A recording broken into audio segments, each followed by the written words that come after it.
एक लक्षात घ्या, आमचे 9 खासदार 4 दिवसापूर्वी इथेच बैठकीला आले होते.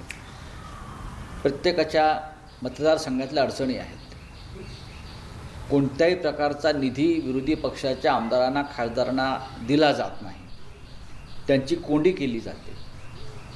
स्पष्ट सूचना आहेत या लोकशाहीमध्ये. संविधान जिथे आपण वापरतो का डॉक्टर आंबेडकरांचं, केंद्राच्या आणि राज्याच्या मुख्यमंत्र्यांच्या स्पष्ट सूचना प्रशासनाला, जिल्हा अधिकाऱ्यांना आहेत की विरोधी पक्षाच्या आमदारांच्या आणि खासदारांच्या कामांची दखल घ्यायची नाही. जणू यांच्या बापाचा पैसा आहे. धुणे भांडे करून यांच्या बाप जात्याने पैसा गोळा केला आहे तिजोरीमध्ये.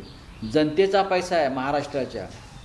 आणि विरोधी पक्षाचे आमदार जिथून निवडून आले आहेत, खासदार निवडून आले आहेत, त्या भागाचा सुद्धा विकास होणं गरजेचं आहे. त्यांना कळत नाही. पण त्यांच्या स्पष्ट सूचना राज्याच्या मुख्यमंत्र्यांच्या, देवेंद्र फडणवीसांच्या, इतर 2 उपमुख्यमंत्र्यांच्या आणि केंद्राच्या, ही विरोधी पक्षांच्या आमदार खासदारांची कोणती कामं करायची नाही, त्याने 1 रुपयाही निधी द्यायचा नाही. अशा प्रकारचं राज्य आणि देश इथे चाललेलं आहे. मित्रांनो नमस्कार. मित्रांनो, शिवसेनेचे खासदार संजय राऊत यांची एक प्रेस कॉन्फरन्स मी आज पाहिली. तसे ते रोजच प्रेस कॉन्फरन्स घेतात आणि दिल्लीमध्ये सध्या जरी पार्लमेंट सेशन चालू आहे तरी परंतु त्या ठिकाणी त्यांची जी प्रेस कॉन्फरन्स आहे ती रोज होत असते आणि वेगवेगळ्या विषयांवर, ते वेगवेगळ्या प्रश्नांवर ते त्यांची जी काही मतं आहेत किंवा त्यांचे जे विचार आहेत ते त्या ठिकाणी प्रेस कॉन्फरन्सच्या माध्यमामधून ते मांडत असतात. आज सुद्धा त्यांनी त्या ठिकाणी जी प्रेस कॉन्फरन्स झाली त्या प्रेस कॉन्फरन्समध्ये त्यांनी एक महत्त्वाचा मुद्दा त्यांनी मांडला. त्यांचा जो मुद्दा होता तो हा आहे की जे महाराष्ट्रातील जे आमदार आणि खासदार आहेत त्यांचा जो विकास निधी आहे तो त्यांना दिला जात नाही आणि प्रशासनाला आणि त्या जे काही स्थानिक जे जिल्हाधिकारी वगैरे आहेत अशा लोकांना एक प्रकारे निर्देश दिलेले आहेत, आदेश दिलेले आहेत की जे विरोधी पक्षाचे जे काही आमदार आहेत, खासदार आहेत, त्यांना निधी, त्यांच्या कामाची दखल घेऊ नका. म्हणजे थोडक्यामध्ये काय आहे की त्यांचं म्हणणं हे आहे की निधी त्यांना दिला जात नाही आहे आणि त्या ठिकाणी त्यांची एक मीटिंगसुद्धा दिल्लीमध्ये 7 खासदार किंवा 9 खासदार त्या ठिकाणी आले आणि त्यांनी त्या ठिकाणी मीटिंगसुद्धा घेतली आणि त्यांनी जे काही आपलं काही जे काही गाऱ्हाणं आहे ते आपले जे पक्षश्रेष्ठी आहेत त्यांच्यापुढे त्यांनी मांडलं. हे जे प्रश्न आहेत हे आजचे नाहीत. तुम्ही मागे सुद्धा बघितलं असेल, अनेक वेळा पेपरमध्ये बातम्या आल्या असतील आणि अनेक वेळेला हे जे काही जे पक्षातून जाणारे जे पक्षांतरबंदी असताना सुद्धा जे लोक एका पक्षातून दुसऱ्या पक्षात जातात त्यांची सुद्धा आपण गाऱ्हाणी हीच ऐकली होती की आम्ही त्या ठिकाणी असताना आमच्या मतदारसंघामध्ये निधी दिला जात नाही. आणि तुम्ही जर बघितलं असेल तर मध्ये खूप अनेक वेळेला आपण तुम्ही बघित असेल, एक आमदार दुसऱ्या पक्षात गेला की त्या ठिकाणी त्याला निधी दिला जातो. दुसऱ्या वेळेस ज्यावेळेस तो विरोधी पक्षामध्ये असतो किंवा जो ज्या पार्टीमध्ये त्याला बोलवलेला असतं तो त्या ठिकाणी जात नाही, त्यावेळेस त्याला निधी दिला जात नाही. आणि हा जो निधीचा जो वाटप आहे, ह्या निधीच्या वाटपामध्ये मोठ्या प्रमाणावर असमानता आहे, हे वारंवार दिसलेलं आहे. पेपरमध्ये सुद्धा अनेक वेळा बातम्या आलेल्या आहेत की जे सरकारी पक्ष आहेत किंवा जे सरकारी जे काही सरकार आहे मध्ये बसलेले जे आमदार आहेत त्यांना निधी मिळतो, परंतु जे विरोधी पक्षामध्ये आहेत त्यांना निधी दिला जात नाही. हीच जी गोष्ट आहे ही नगरसेवकांच्या बाबतीमध्ये सुद्धा अशाच प्रकारची आहे की जे नगरसेवक विरोधी पक्षामधले आहेत त्यांच्या मतदारसंघामध्ये अशा प्रकारे निधी दिला जात नाही. आता जर सरळ प्रश्न हा विचार केला की एक व्यवस्था आपल्या देशामध्ये काम करते, मग दिल्लीपासून गल्लीपर्यंत एक व्यवस्था आहे ज्याच्यामध्ये केंद्र सरकार, राज्य सरकार आणि स्थानिक स्वराज्य संस्था अशा 3 पातळ्यांवर आपल्या देशामध्ये ही राज्यव्यवस्था उभी आहे. आणि ही जी पूर्ण राज्यव्यवस्था आहे हे आपले जे संविधान आहे भारताचं, या भारताच्या संविधानामध्ये डॉक्टर बाबासाहेब आंबेडकरांनी ही पूर्ण व्यवस्था दिलेली आहे की हा देश कशा प्रकारे चालेल. आणि म्हणून या ठिकाणी अशा प्रकारे ज्यावेळेस वेगवेगळ्या पक्षांना किंवा एक बहुपक्षीय प्रणाली असल्यामुळे त्या ठिकाणी लोकांना एक अधिकार आहे की तुम्ही ज्याला पाहिजे त्याला निवडू शकता. परंतु हे जे काही नवीन जो काही सुरू प्रकार झालेला आहे आपल्या मागच्या 10-12 वर्षामध्ये, डबल इंजिन, ट्रिपल इंजिन हा जो प्रकार सुरू झालेला आहे, ह्या डबल इंजिन, ट्रिपल इंजिनमुळं आज देशामध्ये मोठ्या प्रमाणावर जे काही वेगवेगळ्या राज्य आहेत त्या वेगवेगळ्या राज्यांमध्ये हे गोष्टी आपल्याला पाहायला मिळतात. हीच गोष्ट जी निधीच्या बाबतीमध्ये आहे तीच गोष्ट आपल्याला GSTचं जे वाटप होतं त्या GSTचं जे काही फंड आहे किंवा GSTचा जो परतावा राज्याला द्यायला पाहिजे केंद्राने, तो सुद्धा वेळेवर दिला जात नाही. ज्या ठिकाणी त्यांचं सरकार आहे किंवा ज्या ठिकाणी सरकार बनवलेलं आहे त्या ठिकाणी मात्र निधी दिला जातो आणि ज्या ठिकाणी विरोधी पक्षाचं सरकार आहे त्या ठिकाणी निधी दिला जात नाही. ह्या सुद्धा घटना आपल्या देशामध्ये आपल्याला पाहायला मिळत आहेत. म्हणजे आपली जी व्यवस्था आहे ही अशा प्रकारे काम करते की ज्या प्रकारे एखाद्या सत्तेमध्ये जो पक्ष बसतोय त्याला असं वाटतं की आमची सत्ता आहे, आमची व्यवस्था आहे, आमच्याकडे पॉवर ऑफ अटर्नी आहे, आमच्या हातामध्ये सर्व अधिकार आहेत, त्यामुळं आम्हाला काय करायचंय, जी तिजोरी आहे ती आमच्या हातामध्ये आहे, आम्ही तिचे मालक आहोत आणि 5 वर्षासाठी आम्हाला ही तिजोरी आमच्या हातामध्ये मिळालेली आहे.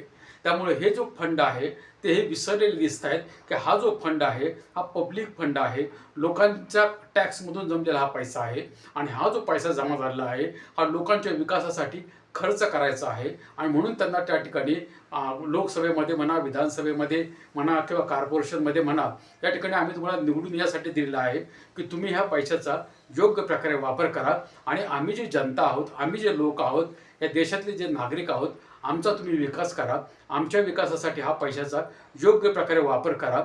ही एक साधी आणि सोपी अपेक्षा असताना तुम्ही जर बघितलं असेल तर आमदाराचा फंड वेगळा, खासदाराचा फंड वेगळा, नगरसेवकाचा फंड वेगळा, इव्हन गावामध्ये जो काही सरपंच आहे त्याला सुद्धा फंड आहे.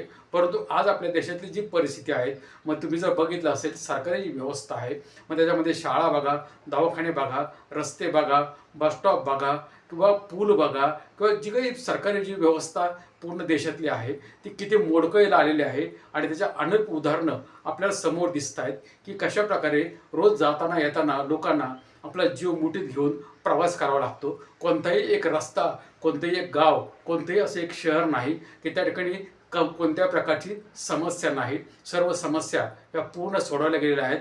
असं एकही गाव किंवा एकही शहर, एकही गल्ली आपल्या देशामध्ये नाही. ही आपल्या देशाची व्यवस्था आहे. आणि म्हणून या ठिकाणी अशा प्रकारे जी भांडणं केली जात आहेत किंवा हा जो निधीचा वाटप आहे ह्याच्यामध्ये ज्या प्रकारचा असमानता केली जात आहे ह्याच्यावर सुद्धा आता एक कायदा झाला पाहिजे की जो काही सरकारमध्ये कोणीही बसलेला असू द्या, परंतु त्या ठिकाणी निधीचं जे वाटप आहे हे समान पद्धतीने झालं पाहिजे. त्या ठिकाणी सर्वांना समान पद्धतीने निधी दिला गेला पाहिजे. मग त्या ठिकाणी जे उद्या जर असं आपण म्हटलं की ह्या जे काही सरकार बनलेलं आहे ह्या सरकारला देशातल्या फक्त 35-37% लोकांनी निवडून दिलेलं आहे, 60-65% लोक ह्या देशातील सरकारच्या विरोधात आहे, तर ह्या सरकारला चालणार आहे का? परंतु हे जे सरकार आहे जे 38-40% निवडून येतं ते 100% लोकांवर त्यांना राज्य करायला मिळतं. ॲक्च्युली हे सेवा करणारे आहेत परंतु ते स्वतःला राज्यकर्ते समजत आहेत. ही त्याच्यामध्ये गोष्ट आहे. आणि म्हणून या ठिकाणी हे जे बसलेले लोक आहेत, ते जे सरकारमध्ये बसलेले आहेत, त्यांनाही जाणीव ठेवणं महत्त्वाचं आहे की आपल्याला फक्त 5 वर्षासाठी निवडून दिलेलं आहे. परंतु त्या ठिकाणी त्यांचा जो प्रोग्राम चाललेला आहे किंवा ज्या प्रकारची मांडणी त्यांनी केलेली आहे आणि ज्या प्रकारची व्यवस्था त्यांनी बनवलेली आहे, त्यामुळे त्यांना असं वाटतं की काही जरी झालं तरी आमच्या विरोधामध्ये जनता जाणार नाही आणि आम्ही जे सत्ता आहे हे आम्ही कधी सोडणार नाही, आम्हीच या ठिकाणी राहणार, आम्हीच या ठिकाणी बसणार. अशा प्रकारची त्यांनी एक व्यवस्था स्वतःला करून ठेवली की काय असा संशय याला असा पूर्ण वाव निर्माण झालेला आहे. कारण विरोधी पक्षाची जर तुम्ही बघितलं असेल तर विरोधी पक्षाला फक्त निधीपुरतं नाही आहे, तर तुम्ही जर बघितलं त्याची सुरुवात संसदेपासून तुम्हाला करावी लागेल. लोकसभेचं जे स्वतः लोकसभेचे विरोधी पक्ष नेते हे सुद्धा म्हणतात मला लोकसभेमध्ये बोलू दिलं जात नाही. त्या ठिकाणचे खासदार सांगतात की आम्हाला संसदेमध्ये आम्हाला आवाज करू दिला जात नाही, आम्हाला वेळ दिला जात नाही, आमची बाजू ऐकून घेतली जात नाही, आमच्यावर अन्याय केला जातो. आणि एवढंच नाही तर त्याच्यामुळं त्यांच्याकडे बहुमत नाही, तरी परंतु ते म्हणतायत की ह्या जो लोकसभा अध्यक्ष आहे त्यांच्या विरुद्ध आम्हाला अविश्वास प्रस्ताव आणायचा आहे कारण ते आमची बाजू ऐकून घेत नाहीत, ते आमच्यावर अन्याय करतात. ही जी परिस्थिती आहे ही आपल्या देशामध्ये आहे, हे तुम्ही समजून घेतलं पाहिजे. आणि म्हणून ही जी व्यवस्था पूर्ण जी आहे ही सडली का काय असा प्रश्न आहे. किंवा जर जे लोक आहेत ज्यांच्या हातामध्ये हे राज्य आहे किंवा ज्यांना हे वाटतंय की आम्ही सरकारमध्ये बसलेलो आहोत आणि म्हणून आम्हाला कोणीच हात लावू शकत नाही, ह्याला कारण एकच आहे की आपल्या देशामध्ये ही जी व्यवस्था चालू आहे ह्याच्यामध्ये 5 वर्षामध्ये एक वेळेस फक्त जे नागरिक आहेत त्यांना एकच अधिकार असतो, तो मतदान देण्याचा. आणि मतदान केल्यानंतर 5 वर्ष त्यांच्याकडे कोणताही अधिकार राहत नाही. त्याच्यामुळे हे जे लोक आहेत जे सरकारमध्ये बसलेले असतात ते मनमर्जी करतात, त्यांना जे वाटतं त्या प्रकारचे कायदे ते बनवतात, त्या प्रकारचे धोरणं राबवतात. कुठली जंगल जमीन ज्याला पाहिजे ते देतात, ज्याला जे पाहिजे ते करतात, जिथं कॉन्ट्रॅक्ट द्यायचे तिथं देतात, ज्यांना मनाला वाटेल त्या प्रकारे करतात. कुठं निधी द्यायचा आहे, कुठं निधी द्यायचं नाही, हे सर्व त्यांच्या हातात आहे. अशा प्रकारची जी परिस्थिती आहे ही आपल्या देशामध्ये चालू आहे. म्हणून संजय राऊत यांनी हा जो मुद्दा जो मांडलेला आहे हा खरोखर लोकांनी समजावून घेतला पाहिजे की त्यांचं म्हणणं काय आहे की जे नागरिक आहेत त्यांनी जे आपले जे प्रतिनिधी निवडून दिलेले आहेत त्यांच्या मतदार संघामध्ये सुद्धा काम झालं, प्रत्येक मतदारसंघाचा विकास झाला पाहिजे, प्रत्येक मतदारसंघामधील लोकांना न्याय मिळाला पाहिजे, अशा प्रकारची भूमिका सरकारने घ्यायला पाहिजे. परंतु जर सरकारमध्ये बसलेलेच लोक जर अन्याय करायला लागले तर जनतेने काय करायचं? सरकारमध्ये बसलेल्या लोकांना जर ही असं वाटलं की आम्ही या ठिकाणी सरकारमध्ये सेवक नाही आहे, आम्ही मालक आहोत, तर मग जनतेने काय करायचं? हा प्रश्न आता लोकांच्या समोर आहे. म्हणून हा जरी मुद्दा हा जरी छोटा असला, निधीचा असला, तरी परंतु तो पैशाचा मुद्दा आहे, तो विकासाशी संबंधित जोडलेला आहे. तुमच्या आणि आमच्या जे काही विकास निधी आहे त्याच्याशी जोडलेला आहे. आणि आमच्यासाठी जर शाळा, दवाखाने, नोकऱ्या हे जर मिळणार नसेल तर ही जी व्यवस्था आहे ही फक्त मुठभर लोकांसाठी चालते का काय, असं म्हणायला काहीच हरकत नाही. कारण ह्याच्यामधून मग जो काही फायदा आहे तो सामान्य जनतेचा होणार नाही. तर जे मग ह्याच्यामध्ये शासनमधले बसलेले लोक, प्रशासनामध्ये राजकारणी आहे किंवा गुंड मावले असतील किंवा जे कॉन्ट्रॅक्टर आहेत ह्यांचा त्याच्यामधून फायदा होईल. परंतु जे सामान्य जनता आहे त्यांचे मात्र जे काही त्यांच्या मागे लागलेले जे काही साडेसाती आहे ती मात्र कशा प्रकारे संपणार नाही. म्हणून हा जो मुद्दा आहे निधीचं जे योग्य प्रकारचं वाटप आहे ते योग्य प्रकारे झालं पाहिजे. यासाठी कायदा झाला पाहिजे आणि लोकांनीच म्हटलं पाहिजे की निधीचं योग्य वाटप आहे हे योग्य प्रकारे करा. आणि अशा प्रकारचा दबाव लोकांनी सरकारवर आणला पाहिजे की आमच्या वार्डामध्ये सुद्धा आम्हाला निधी मिळाला पाहिजे. आणि तुमचे जे काही आमदार खासदार असतील की जे त्या ठिकाणी जाऊन तक्रार करतायत त्यांनी सुद्धा लोकांमध्ये जाऊन लोकांना सांगितलं पाहिजे की आपल्या वार्डाचा विकास होत नाही, सरकार आम्हाला या ठिकाणी पैसे देत नाही, त्यावेळेस काहीतरी बदल याच्यामध्ये घडू शकतो. आणि ह्या ज्या गोष्टी ज्या चालू आहेत ह्या अशाच प्रकारे इथून पुढे चालू राहतील. कारण सरकारमधल्या लोकांना ही जाणीव होणं महत्त्वाचं आहे की तुम्ही मालक नाही, तुम्ही सेवक आहात आणि 5 वर्षासाठी फक्त तुम्हाला आम्ही निवडून दिलेलं आहे आणि आमच्या हातामध्ये ती पॉवर आहे की आम्ही तुम्हाला परत याच्यामधून सरकारमधून खाली काढू शकतो.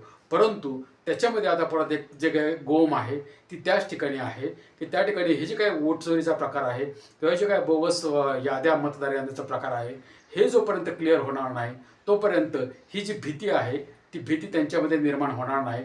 म्हणून लोकांना आता त्या दृष्टीने सुद्धा विचार करायला पाहिजे की हे जे काही प्रकार चालू आहे आपल्या देशातला हा असाच चालू द्यायचा, याला कुठेतरी ब्रेक लावायचा, हे आता लोकांनी ठरवलं पाहिजे. तुम्हाला काय वाटतं तुम्ही या व्हिडिओवर कमेंट करून सांगू शकता. भेटूया आपण दुसऱ्या व्हिडिओमध्ये दुसऱ्या विषयासह. तोपर्यंत धन्यवाद.